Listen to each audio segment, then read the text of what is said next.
suppose with ISO, one of the key reasons to do it was to add credibility to the fact that we were actually trying to be as sustainable as possible. ISO from my side, the Sustainable Events Management Accreditation, it's the true thing that all of the large organisations go for, whether it be Formula One, whether it be large corporations. ISO kind of truly makes you stand out to say you've really got behind it and you've tried to do as much as possible. So I suppose from your end, what were some of the key reasons why you were kind of interested in being involved and in the ISO working group and trying to deliver some of the bits behind it?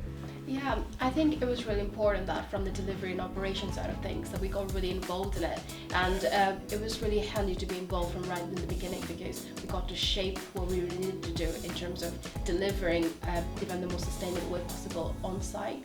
So something started from something really small and it got into a much bigger picture and making sure that we started using as sustainable products as possible for the whole UKREiiF event.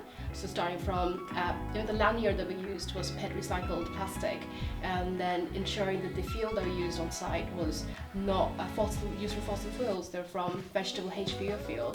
So making the most little changes and being involved in the process was really handy. And it's really good to see how within the wider business it was really everybody bought into it and everybody had different ideas of how we could be more sustainable overall. So it's not just a policy for the company, it's something that everybody bought into it. It's really within the core. Yeah, I think that works particularly with the working group because we do have senior management team and directors on there, but also we have some of the new and upcoming talent that we've got in the team, and actually having people from all different disciplines and all different sort of backgrounds actually helps bring new ideas forward as well, doesn't it? I suppose one of the key things from my side with ISO was actually the objectives, and you were sort of incredibly helpful with these, but the objectives and goals that we had really made us make some big changes as well, not just looking at really incremental small things, but continuously improving and making big changes to the business.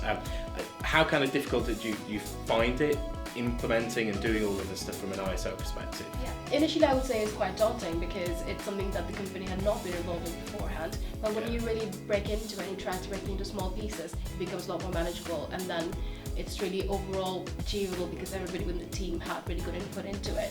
And if you break it down into different objectives and what you really want from a long term within the company, then it was a lot more easier to manage, and I think within the team we have done it quite well considering how we retained our ISO accreditation for a year or two without any non-conformance. Exactly. Heavenly, no conformances.